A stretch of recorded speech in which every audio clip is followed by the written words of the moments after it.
ખૈની, ગુટકા, તંબાકુ, પાન મસાલા આપણા દેશની બહુ મોટી સમસ્યા છે. આમનું સેવન મોઢાના કેન્સરનું પ્રમુખ કારણ છે. આ રોગીને જીભનું કેન્સર છે અને અમારે આની સ્વરપેટી કાઢવી પડી. હવે બધું ભગવાન ઉપર છે. રેખાની જીભ અને નીચેનું જડબું અમારે કાઢવું પડ્યું. એમના હાથની બે બંગડી વેચવી પડી. તંબાકુ કુટુંબોને ઉજાડી નાખે છે.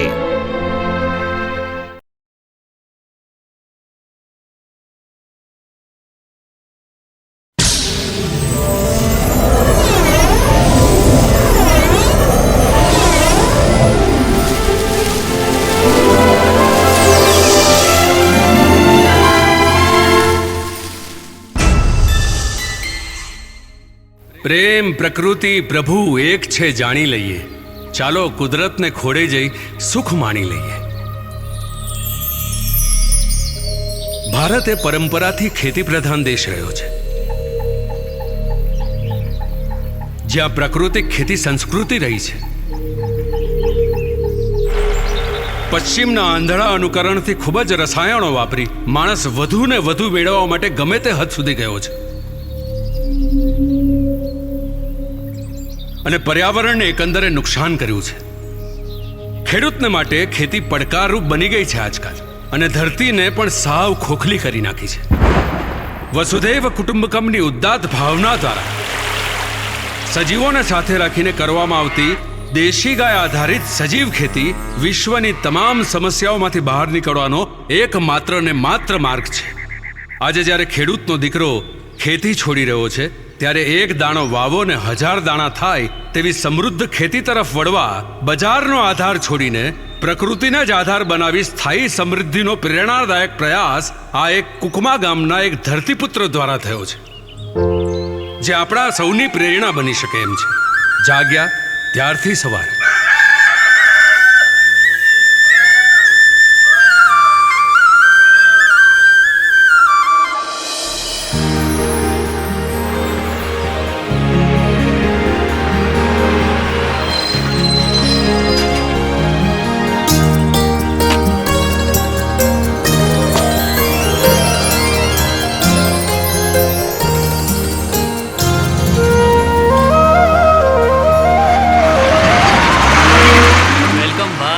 મલકમાં તારું સ્વાગત છે. શું વાત છે રીતેશ, તારો તો લુક જ બદલાઈ ગયો.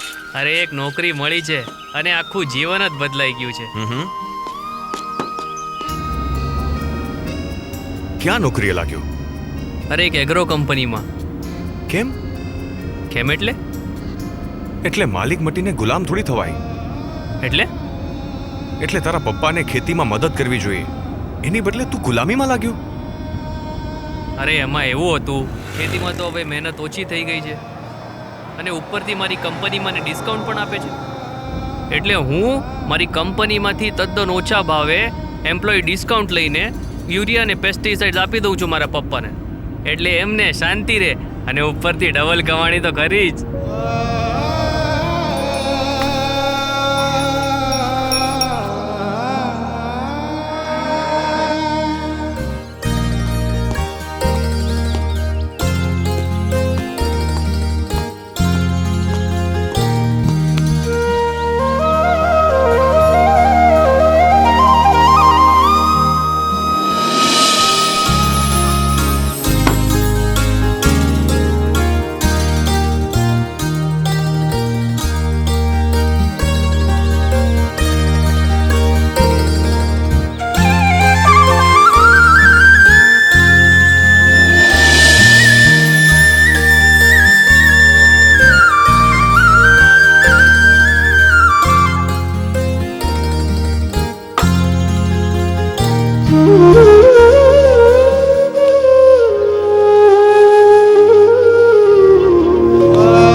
ખેતી કેવી ચાલે છે?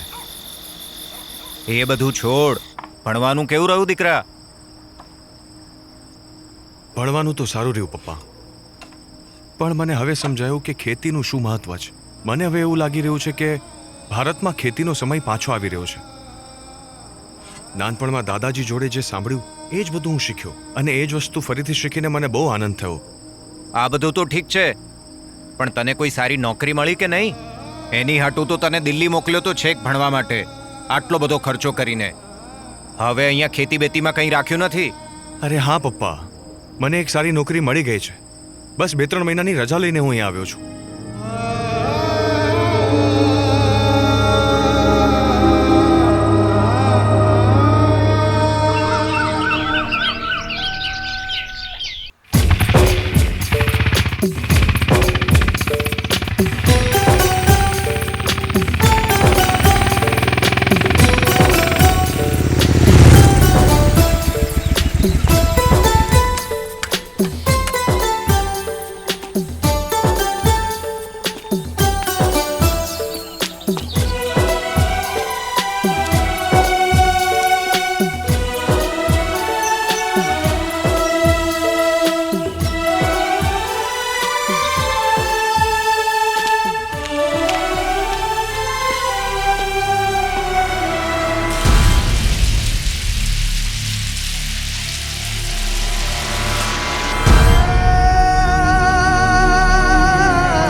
દીકરા ક્યારે આવ્યો? બસ કાલે જ આવ્યો. આ ટ્રેક્ટર ક્યારે લીધું? 4 મહિના જેવું થયું છે અને હંધુય હારું હારું ચાલે છે. ઠીક છે કાકા, મળ્યા ની રાતે. સારું.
એ રાજવીર ક્યારે આવ્યો? બસ જો ભાઈ, કાલે જ આવ્યો. ક્યારે કરી દુકાન? બસ જો બાપાએ એક આઈડિયા આપ્યો કે રાસાયણિક કેન્દ્ર ચાલુ કરીએ, અને આમ પણ આજે રાસાયણિક ખેતી તો ચાલે જ છે, એટલે આપણી દુકાન પણ જોરદાર ચાલે છે. બાકી અમે ક્યાં તારા જેવા ભણેલ ગણેલા. અરે રાજવીર, ક્યારે આવ્યો? બસ જો કાકા, કાલે જ આવ્યો. જીવતો રે, જીવતો. ક્યાં સુધી રોકાવાનો? મને તો એમ કે શેરવાળા કોઈ દી ગામડે પાછા જ ન આવે. એવું કઈ ન હોય કાકા. હવે અહીં જ રોકાવાનો બાપા રે કે પાછા જવાનો પ્રોગ્રામ છે? 2-3 મહિનામાં જઈશ કાકા. પણ કાકા, આ ગામમાં રાસાયણનો આટલો બધો વ્યાપ, તમારા હોવા છતાં તો ગામમાં વ્યાપ ઘટવો જોઈએ. એના બદલે તો તમે જ દુકાન ખોલીને બેઠા. લેમાં ખોટું શું છે? હારું જ છે ને બધાય માટે. બધાયને ઓછી મહેનતે મબલક માલ મળે છે, અને આમે આપણું ગામ જ નહીં, આખો દેશ રાસાયણિક ખેતી કરવા માંડ્યો છે, ને એનાથી તારા ભાઈબંધની દુકાન પણ હારી હાલે છે. આમે સરપંચ તરીકે મારાથી થાય તે બધું જ હું કરું છું. કેટલાય લોકોને ઉધાર આપું છું, ને કેટલાય લોકોને લોન પણ કરી આપું છું. સરપંચ તરીકે મારાથી થાય તે બધી મદદ કરું છું.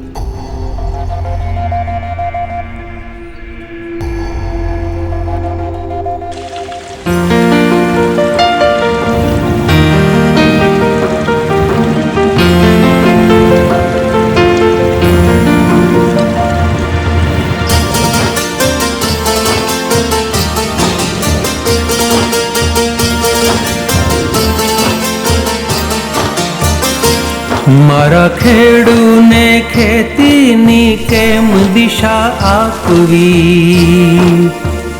ઓહો હો,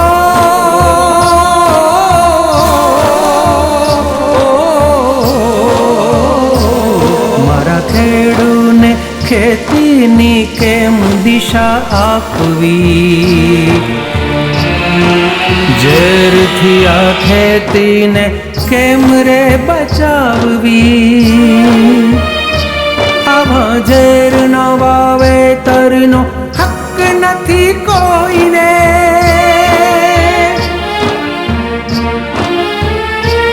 મારા ખેતરની માટી તો મહેક મહેક થાય, એમાં અઢળક જીવો ખેતી કરતા દેખાય. ત્યાં હિંસાના વાવેતરનો હક નથી કોઈને.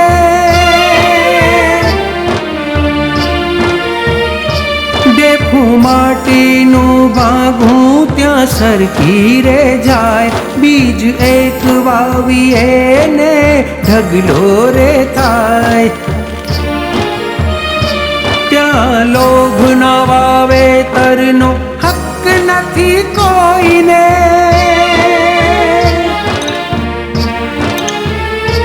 મારી માટી તો ટપક ટપક ટીપે ભીંજાય, પાક લીલો નિરોગી જોઈ મનડું હરખાય. ત્યાં રોગના વાવેતરનો હક નથી કોઈને.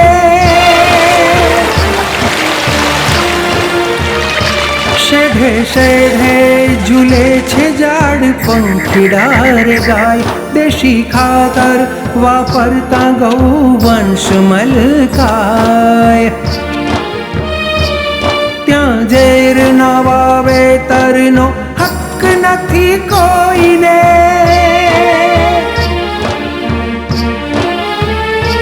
કંઈક જીવને જીવાડતો આ જગનો રે તાત, એને કરવો પડે છે હવે કેમ આપઘાત. ત્યાં છાતી કાઢી ચાલવાનો હક નથી કોઈને. હક નથી કોઈને. હક નથી કોઈને.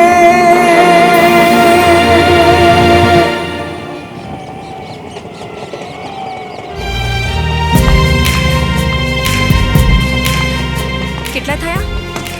100.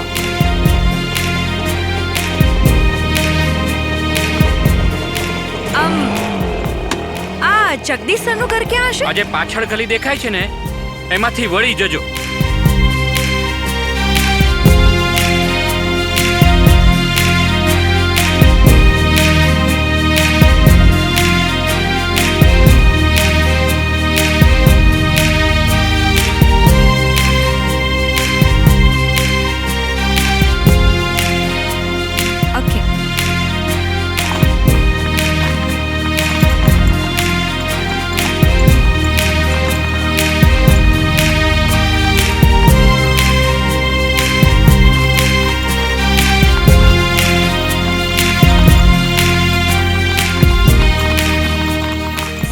રિસર્ચ માટે આવી છું, મારી PhD માટે.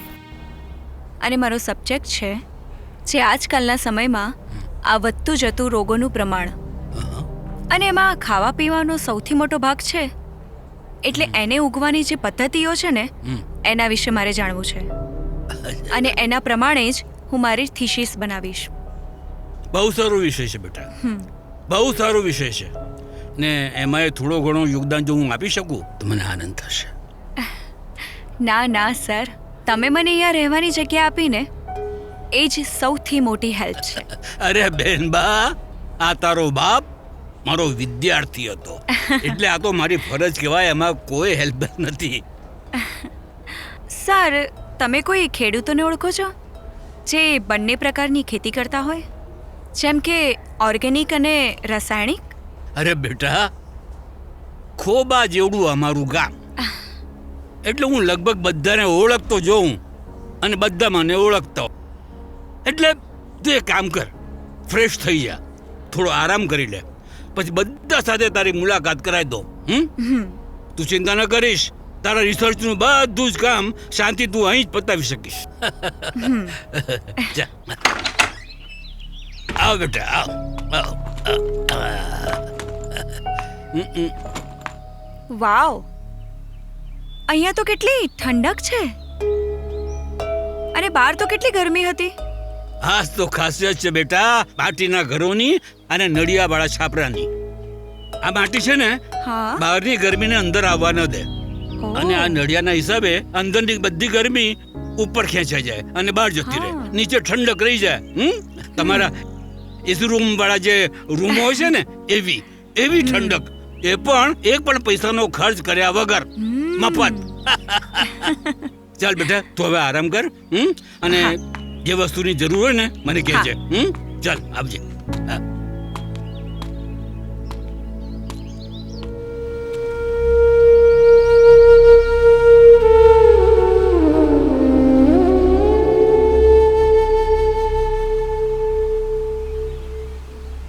ઓય, ક્યાં ખોવાઈ ગયો?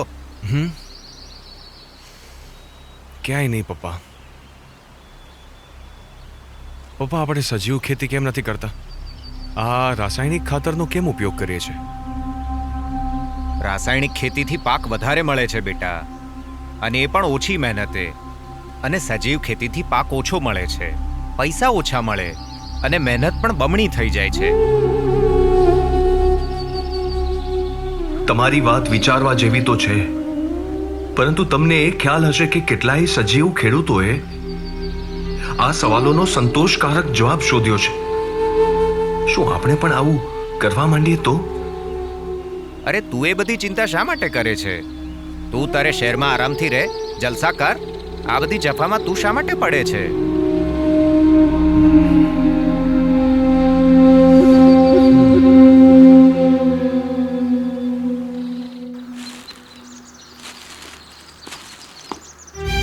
ભાઈ, 1 કિલો ગોળ આપને. હા, આપો.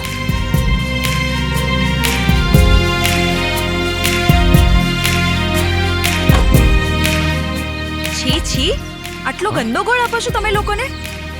અરે, તમારા જેવા માણસોને તો શરમ આવી જોઈએ કે આવા ભલા ભોળા અને સિમ્પલ માણસને તમે આવી વસ્તુ વેચો છો.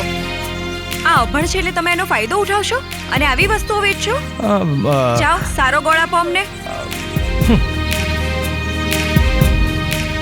તમે તો આટલા સારા અને યંગ લાગો છો, થોડું ભણવા વાંચવાનું શીખી લેતા હોય તો આવા લોકો તમને મૂર્ખ તો ના બનાવે? પૈસા લેવાના છે? હા હા, લો ભાઈ તમારો ગોળ. આ નહીં, મારા વાળો આપને. હા હા, આપું હવે.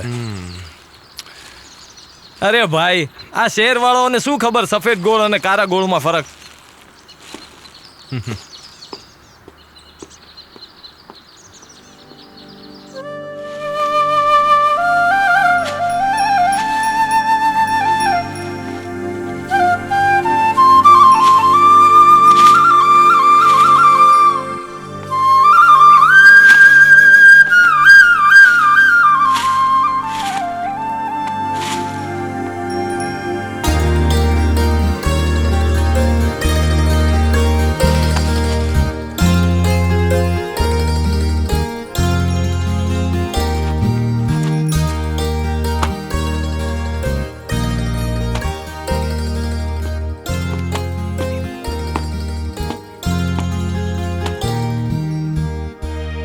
માં, તું આ શું કરી રહી છે?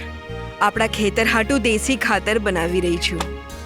પણ માં, આપણા ખેતરમાં તો રાસાયણિક ખાતર વાપરીએ છીએ ને? હા, પણ આપણે આપણા ખેતરના થોડા ભાગમાં દેશી ખાતર વાપરીએ છીએ. એમાંથી જે પાક ઉગે છે ને એ આપણે આપણા ઘર માટે વાપરીએ છીએ. આવું કેમ? આપણા માટે અલગ અને બાકીના વેચાણ માટે અલગ? અરે પણ આપણે હું કરવા ઝેરવાળું ખાવું પડે? તો દુનિયાના બીજા લોકોને કેમ ઝેરવાળું ખવડાવવું જોઈએ? અરે મેં તો સમજાતા તારા પપ્પાને, પણ એ કહે છે બધા રાસાયણિક ખેતી કરે છે અને જલ્દી પરિણામ પણ આવે છે, તો એમને એ ચાલુ કર્યું, તો એમાં હું શું કરું?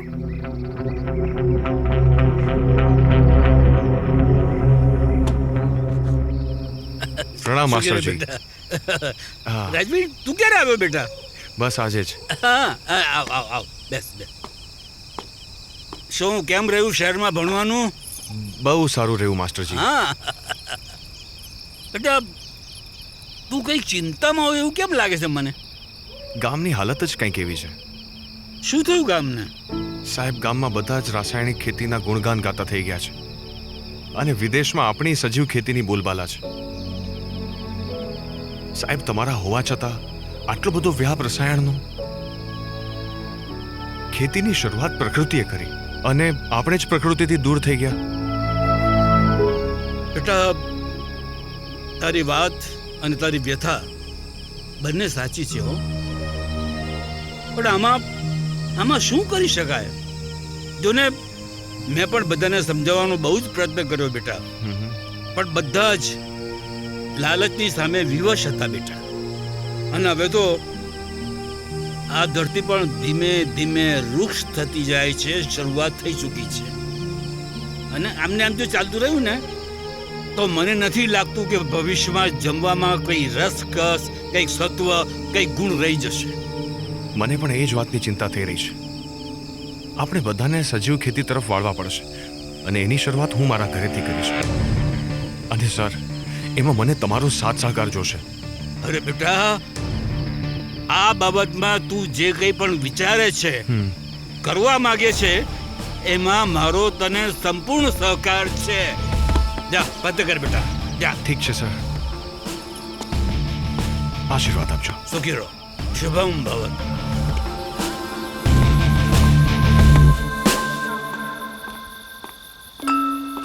અરે આ તો એ જ છે ને જે આજે દુકાને મળ્યો હતો? સર, અત્યારે પેલો માણસ ગયો એને તમે ઓળખો છો? કેમ? અરે, મેં એને કીધું હતું કે આટલો સારો જવાન માણસ છે તો ભણવા લખવાનું શીખી લેતો હોય તો. પણ મને ખબર નથી કે મારી એડવાઇસ આટલી સિરિયસલી લઈ લેશે કે આજે એને અત્યારે જ તમારા પાસે ભણવા આવી જશે. અરે શું બોલેસ તું? એનું નામ રાજવીર છે અને કઈ અભણ નથી. દિલ્હીની સૌથી મોટી કૃષિ યુનિવર્સિટીમાં ભણીને આવ્યો છે. એના બાપુજી આ ગામના સૌથી મોટા ખેડૂત છે. આ તારા સ્ટડી માટે હું સૌથી પહેલા એમને ત્યાં જ તને મોકલવાનો હતો. એમને ત્યાં બંને પ્રકારની ખેતી તને જોવા મળશે. હા, રાજવીરના જે માતાજી છે ને, એમની જીદને કારણે એના બાપુજી ખેતરના અમુક ભાગમાં સજીવ ખેતી કરે છે અને બાકીના ભાગમાં રાસાયણિક. અરે, મેં એને રસ્તા વચ્ચે ધમકાવ્યો તો એટલે. કઈ વાંધો નહીં બેટા, એ છે જ મસ્તીખોર. હા, મસ્તી કરવાની એની આદત છે, એટલે તું ચિંતા ન કર, એને જરાય ખોટું નહીં લાગ્યું હોય. I hope so.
તમે અહીંયા? તમે એકબીજાને ઓળખો છો? હા, ઓળખીએ છીએ. તો હું ખેતરે જાઉં છું. તું એને તારી સાથે લેતો આવ. એને ખેતી વિશે કંઈક જાણવું છે. સારું.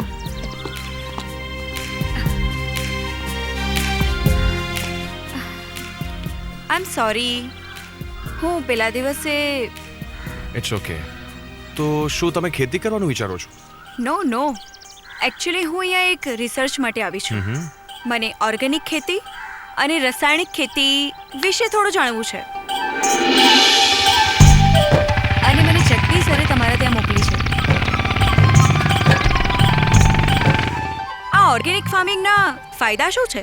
ઘણા બધા. એક તો ઓર્ગેનિક ખાતરમાંથી 16 પ્રકારના તત્વો મળે છે, જેમાંથી 13 પ્રકારના તત્વો ખાતર સ્વરૂપે અને 3 પ્રકારના તત્વો વાયુ સ્વરૂપે, જે પાકને સારી ગુણવત્તાવાળો બનાવે છે, જમીનને નરમ અને ફળદ્રુપ બનાવે છે, અને આ ફળદ્રુપ જમીન પાણીને શોષીને પકડી રાખે છે, જેથી પાણીનો પણ ઓછો વપરાશ થાય છે. રાજવીર, તને લાગે છે કે આજકાલના ટાઈમમાં આ વધતું જતું જે રોગોનું પ્રમાણ છે એનું કારણ આ રાસાયણિક ખેતી હોઈ શકે? બિલકુલ.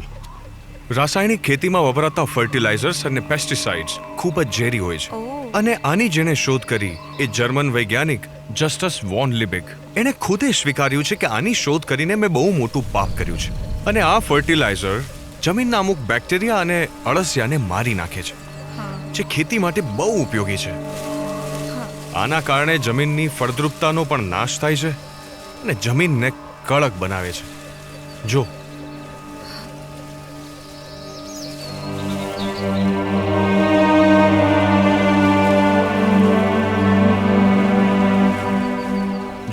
જમીન કેટલી કડક છે. બ્રિટનના એક સાયન્ટિસ્ટ એલ્બર્ટ હોવર્ડે કહ્યું છે, જેની માટી બીમાર એનો પાક બીમાર, અને પાક બીમાર થાય ને તો માનવ જીવન બીમાર થાય. નો ડાઉન. જો આ જમીનમાં મેં વર્ષોથી ઓર્ગેનિક ખેતી કરીએ છીએ. જો જમીન કેટલી પોચી અને ફળદ્રુપ છે. યસ. તો આટલું બધું જાણવા છતાં આપણે ઓર્ગેનિક ફાર્મિંગ કેમ નથી કરતા? લોભ અને આળસ, બસ એ જ કારણ. જો પ્રોપર પ્લાનિંગ સાથે ખેતી કરવામાં આવે તો ઓર્ગેનિક ખેતી દ્વારા પણ જરૂરિયાત સંતોષી શકાય. પણ એ કઈ રીતે? તું હજુ અહીંયા જ છે ને? હા. બધું આજે જ જાણી લેવું છે? ભાઈઓ, મેં તમને બધાયને આજ એટલા માટે ભેગા કર્યા કે હું તમને એક ખુશખબરી આપી શકું. ને ખુશખબરી એ છે કે આપણા ગામની પડખે એનજે સુપર માર્કેટ વાળા એક પ્લાન્ટ ઊભો કરવાના છે, અને એને પહેલેથી જ બાંયધરી આપી છે કે તમે જે અનાજ, શાકભાજી, ફળફળાદી જે કાંઈ ઉગાડશો એ બધું એ લોકો ખરીદી લેશે. હવે તો ભાઈ તમે જેટલું ઉગાડો એટલું ઓછું છે. જેટલા કામ કરો એટલા પૈસા. ને આ માટે તમારે ફર્ટિલાઇઝર, પેસ્ટિસાઇડ જે કાંઈ પણ જરૂર પડે તો મારા દીકરાની દુકાન છે, તો મંડી પર બધા કામે ને આવી જાજો ખરીદી કરવા માટે. સરસ સરસ સરસ. કંપનીનું આ રીતે આવીને બધા ખેડૂતો પાસેથી પાક ખરીદી લેવો એ બહુ સારી વાત છે. એ વાતમાં કોઈ શંકા નથી. પણ એની લાલચમાં આવીને આમ ખેડૂતો આંધળાની જેમ ખેતી કરે એ કોઈ યોગ્ય વાત નથી. અને આપણે જે પેસ્ટિસાઇડ્સ અને રસાયણો વાપરીએ છીએ ને, એમાંના કેટલા એલિમેન્ટ એવા છે જે બહારના દેશોમાં પ્રતિબંધિત છે. આપણે ખાવાના નામે ઝેર ઉગાડીએ છીએ, ઝેર.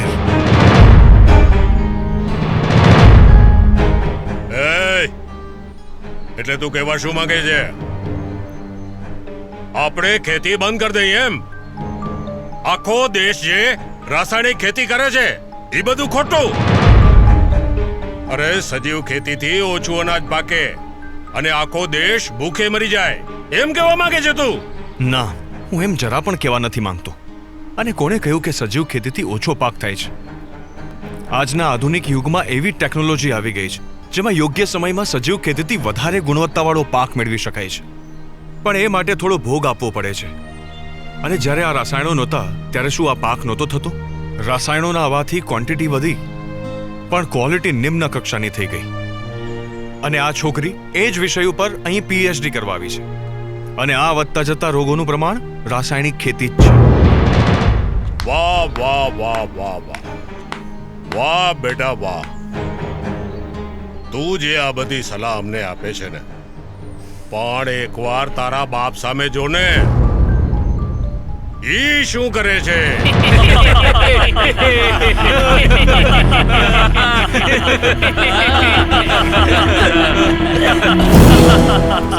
તને બહાર ભણવા એટલા માટે મોકલ્યો હતો કે ગામ વચ્ચે મારી આબરૂ ઉછાળે?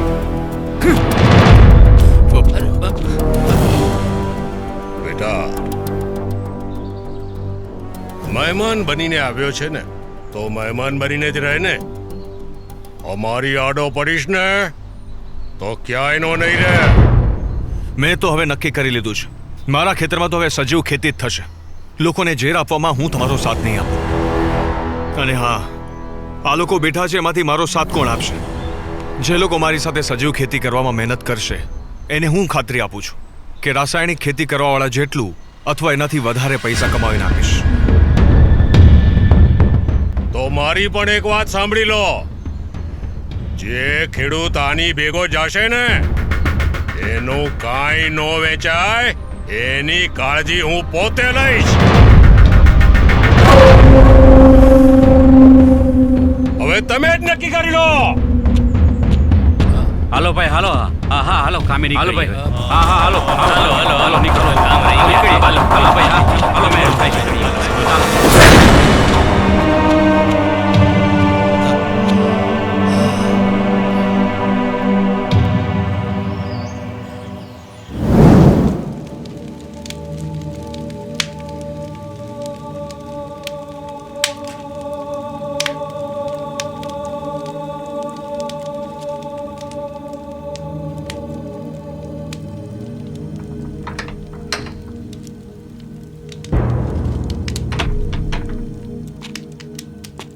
તું અહીંયા કેમ આવ્યો? તારે જે કહેવું તું એ તો તું કહી ચૂક્યો છે ત્યાં. હવે જા અહીંથી.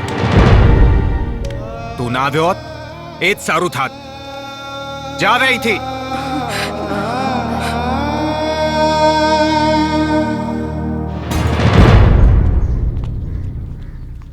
રાજવીર,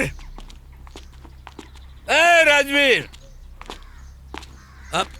રામ રામ. રામ રામ ભાઈ. રામ રામ. રાજવીર ક્યાં છે? ખબર નથી. કેમ? આજે સવારે મેં એને જવાનું કહી દીધું. હવે ક્યાં છે એની મને ખબર નથી. પણ શું કરવા? શું કરવા નહીં સાહેબ.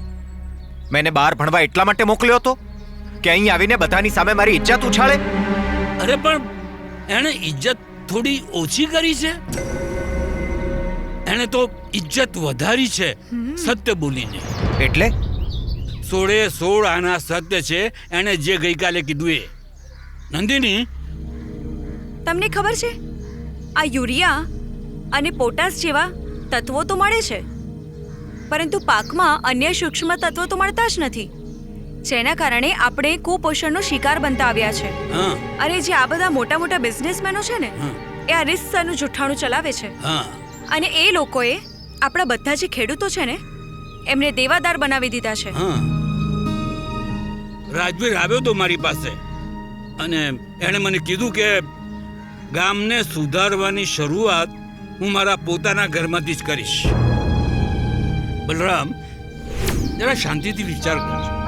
સમજ કે રાજવીર જેવો આખી દુનિયાનું ભણીને આવેલો માણસ એમ કહેતો હોય કે ઓર્ગેનિક ખેતી કરવી સારી, અને આખી દુનિયા પણ જ્યારે સજીવ ખેતીનું મહત્વ સમજવા લાગી છે, ત્યાર પછી આપણે ઊંધા શું કામ ભાગવું જોઈએ? હા, અમારાથી કેટલી મોટી ભૂલ થઈ ગઈ. આખી દુનિયા અમારા દીકરાને ઓળખી શકી અને હું જ એક ના ઓળખી શક્યો. અભાગ્યો. હે ભગવાન.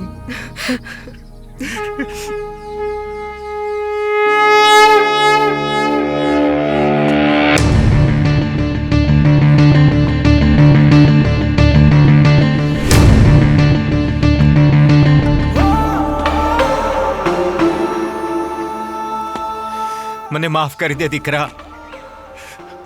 તમારે માફી ના માંગવાની હોય પપ્પા. તમારે તો વિજયી ભવાના આશીર્વાદ આપવાના હોય. તું સાચું કહેતો હતો. મને પણ મનમાં ખટકતું હતું જ્યારે અમે આ ઝેર વેચવા જતા હતા. પણ હવે નહીં. તને જો વિશ્વાસ છે કે આ સજીવ ખેતી કરવાથી આટલો ને આટલો પાક થઈ શકે છે અને તે પણ સારો, તો મને પણ તારા વિશ્વાસ પર પૂરો વિશ્વાસ છે.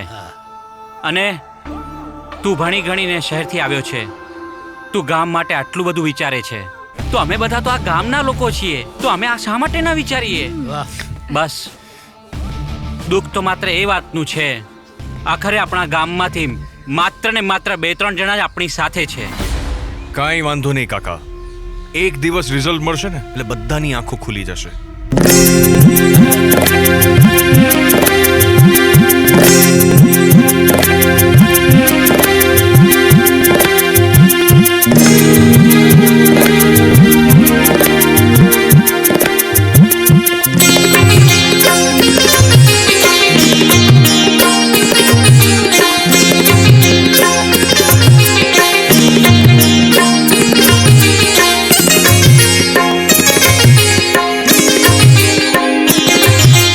चालो करिए सजीव खेती, चालो करिए सजीव खेती, चालो करिए सजीव खेती, चालो करिए सजीव खेती. धरती ने रसकस खेड़ूने आबादी देती, चालो करिए सजीव खेती.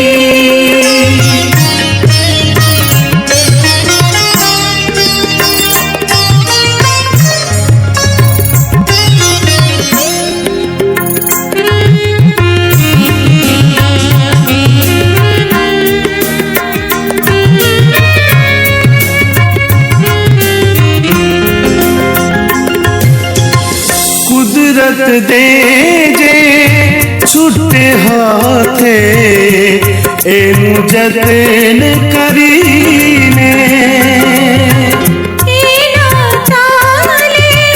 ताल मिलावी चाल मनन करीने.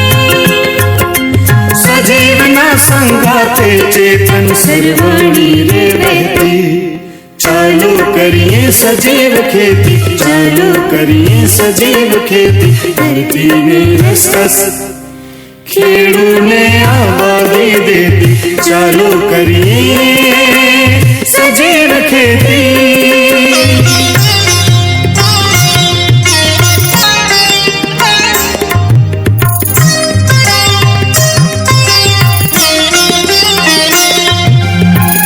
सुख ना ए सरवाड़ा जेवी सब समझ मासेली. परमारथना गुणाकार थी जीवन मूल्य भरेली. जीव अने जीवाद अमूल मंत्र ए उच्चरती. चालो करिए सजीव खेती, चालो करिए सजीव खेती. धरती ने रसकस खेड़ूने आबादी देती, चालो करिए सजीव खेती.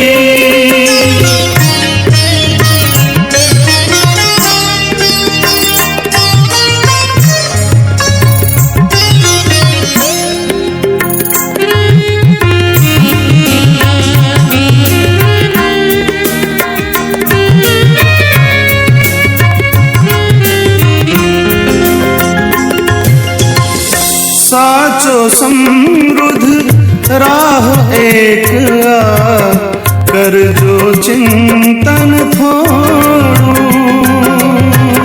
पस्ताવાનો સમય આવશે કરશો હવે જો મોડું. बेनाम समझो शाणा जनने समय ने आगम चेती.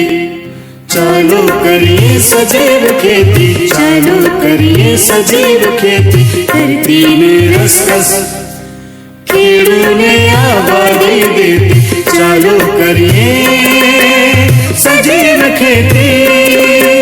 चालो करिए सजीव खेती, चालो करिए सजीव खेती, चालो करिए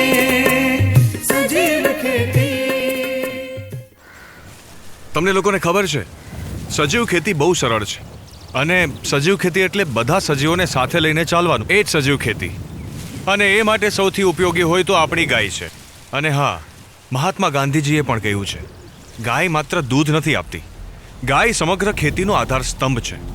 ગાયના દૂધ વિશે તો આપણે બધા જાણતા હશું, પણ ગાયના ગોબર મૂત્ર કેટલા ઉપયોગી હશે એ આપણે વિચાર્યું પણ નથી.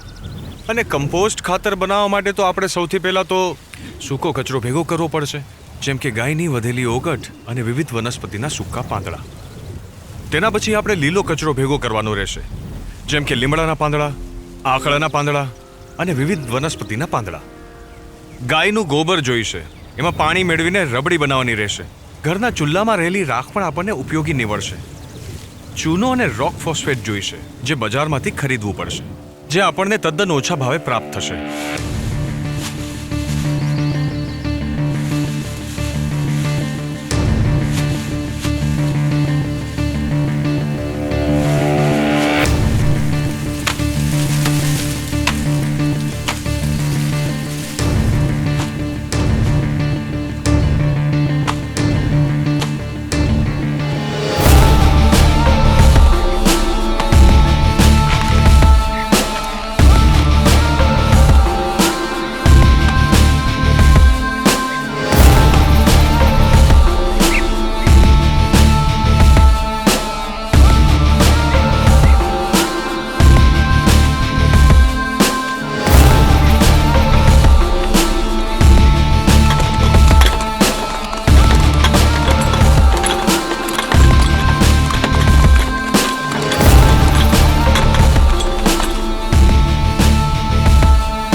સૌથી પહેલા તો આપણે આપણી પાસે રહેલા કચરાના હિસાબે કમ્પોસ્ટ બેડનું માપ નક્કી કરવાનું રહેશે.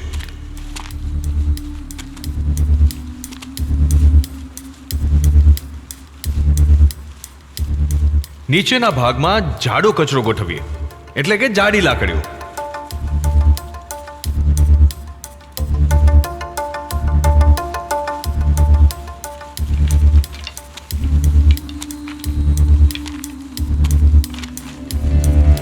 જેનાથી નીચેના ભાગમાં આપણા કમ્પોસ્ટ બેડમાં હવાની અવરજવર રહી શકે.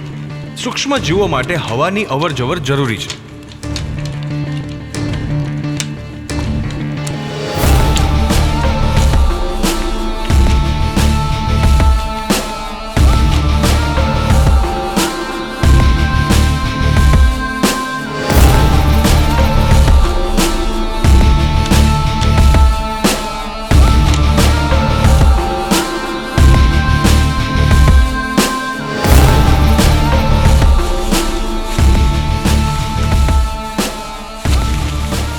હવે આપણે સૂકો કચરો નાખીશું.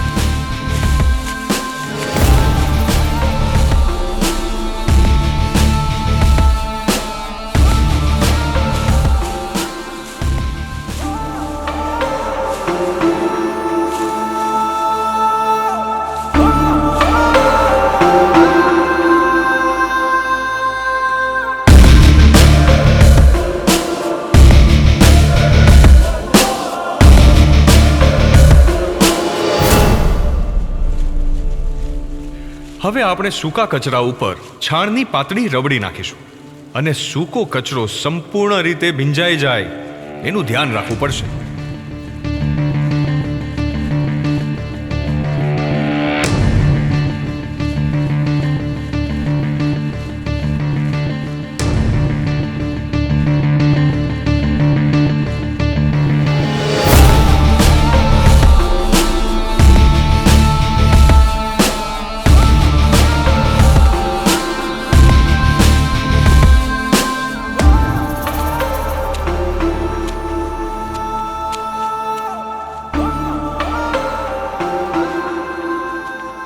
હવે આપણે ચૂલાની રાખનો છંટકાવ કરીશું, જે આપણા કમ્પોસ્ટ બેડને પોટાશ અને સૂક્ષ્મ તત્વો પૂરા પાડશે.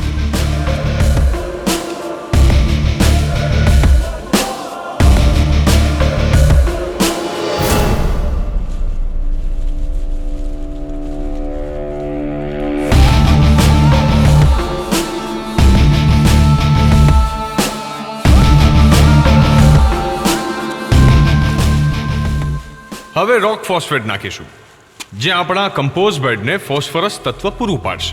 અને આ રોક ફોસ્ફેટ બજારમાં તૈયાર મળી શકે છે, અથવા તો મૃત પશુઓની સમાધિની માટીમાંથી મળી શકે છે.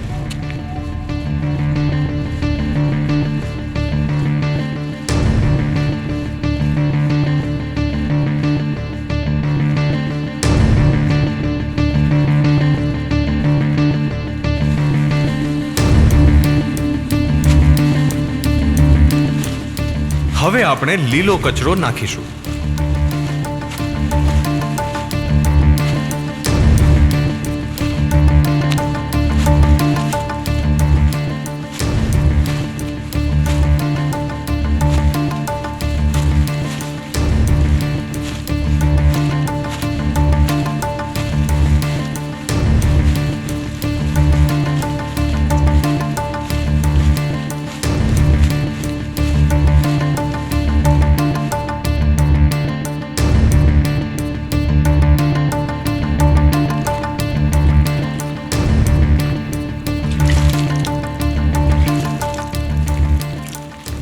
હવે આપણે છાણની રબડીનો છંટકાવ કરીશું.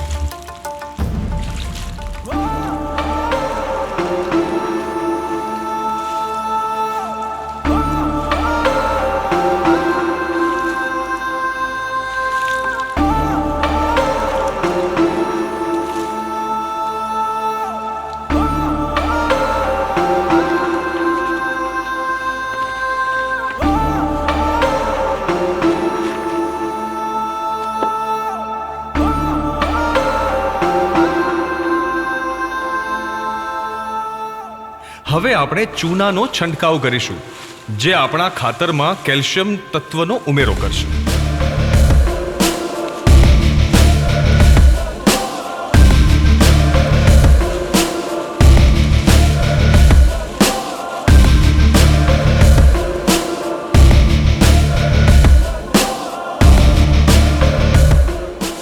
હવે આ ક્રમમાં આપણે 3 ફૂટ ઊંચાઈનો બેડ તૈયાર કરીશું.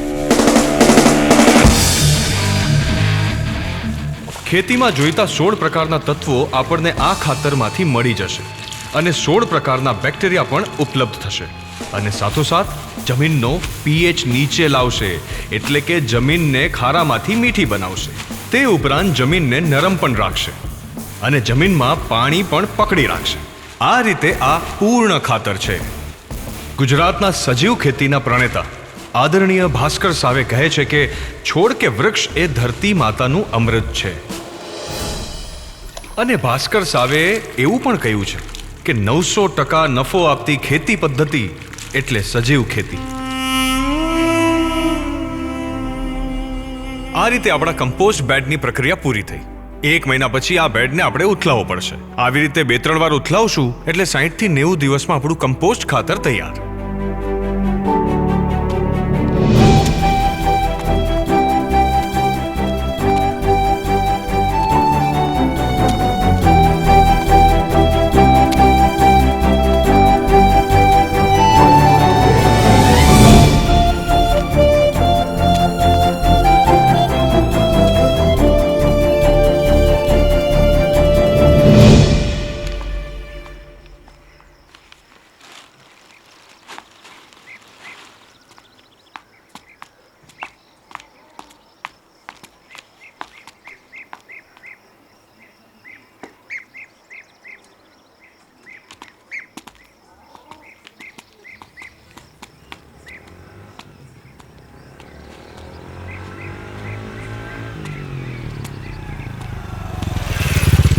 અરે હિતેશ, આવ.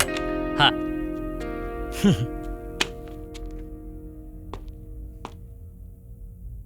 અરે ભાઈ, કેવું ચાલે છે?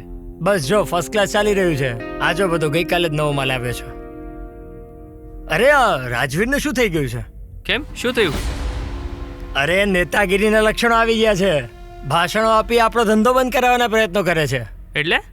અરે સજીવ ખેતીની સલાહ આપે છે બધાને. શહેરમાં ભણીને આવે તો માણસો પોતાની જાતને ખબર નહીં શું એ સમજે છે. હવે છે ને નવા હાઇબ્રિડ બિયારણો આવ્યા છે, જેથી પાક પણ વધારે મળશે. તો કોઈ ઓર્ડર આવે તો મને કહેજે.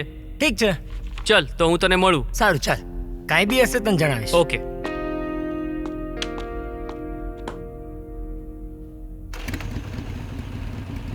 આ ખાતર આપણી ખેતી માટે પાયાનું ખાતર છે અને આ ખાતરમાં ભેજનું પ્રમાણ આપણે જાળવવું પડશે અને ખાતરને વાવણી પહેલા આપવાનું હોય છે. તો બધાય ખેડૂતોએ વાવણી કરી દીધી છે ને? હા સાહેબ, નાની નાની કૂપણો પણ ફૂટવા લાગી છે. બહુ સરસ, બહુ સરસ. કંપની તરફથી આપણને 1000 ટનનો ટાર્ગેટ આપવામાં આવ્યો છે. તો હજી પણ જે ખેડૂતોએ વાવણી ન કરી હોય ઈ આ નવા આવેલા હાઇબ્રિડ બિયારણથી વાવણી કરો. એનાથી પાક પણ વધારે ઉતરશે. પણ સાહેબ, એ તો મોંઘા પણ હશે ને? અરે મેં તમારી પાસે પહેલા પણ ક્યાં કોઈ દી પૈસા માંગ્યા છે? અરે તમ તારે લઈ જાઓ ને, ઉધાર લઈ જાઓ. આ નવા આવેલા હાઇબ્રિડ બિયારણથી વાવણી કરશો ને તો પાક વધારે ઉતરશે. પાક વધારે ઉતરશે તો નફોય વધારે થશે. આપી દેજો પછી સમજીને. હાઇબ્રિડ બિયારણથી વાવણી કરો.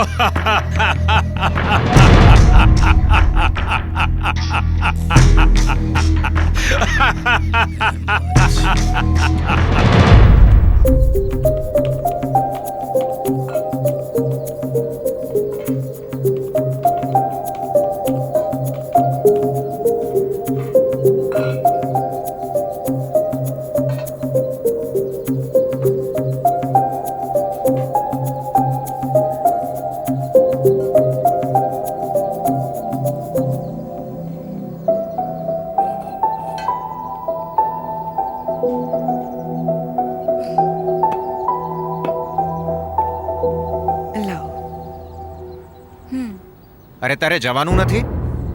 2 મહિના તો થવા આવ્યા. વેકેશનની રજા માણવા આવ્યો હતો અને ક્યાં અમારી સાથે મજૂરીમાં લાગી ગયો. એમાં શું પપ્પા, આ પણ કામ જરૂરી છે ને? હા, પણ હવે ભાર ઓછો રાખ અને ત્યાં જઈને તારી નોકરી પર ધ્યાન આપ. હા પપ્પા.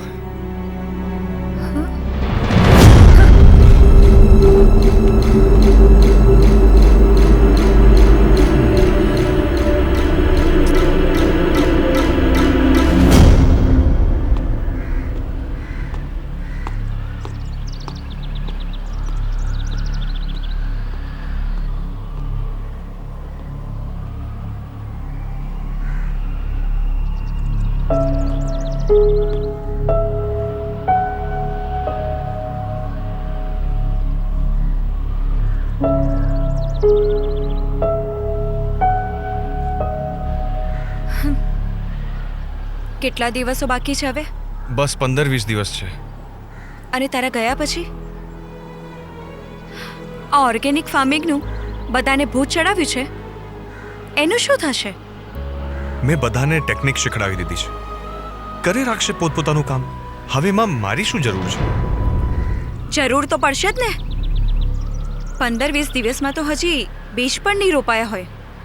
હા, તો એ લોકો રોપી જ નાખશે ને. હા હા, તું જા. એમે તને ક્યાં કોઈ ફરક પડે છે? તું તો બસ ખાલી વેકેશનમાં મજા માણવા આવ્યો હતો અને વેકેશન પતી ગયું એટલે હવે તને ભાગવું છે. અરે તને ખબર છે તારા જેવા માણસની પ્રોબ્લેમ શું છે? ખરેખર તું એવો માણસ છે ને જે પોતાનું જ વિચારે છે. You are very selfish. એટલે તું એમ કહેવા માંગે છે કે હું સેલ્ફિશ છું? હું મારું જ વિચારું છું, બીજા કોઈનું નથી વિચારતું. હા હા, હું એ જ કહેવા માંગુ છું. તું સારો વ્યક્તિ હોત ને તો તું આ રીતે આ મધ વચ્ચે કામ મૂકીને ના જઈ રહ્યો હોત.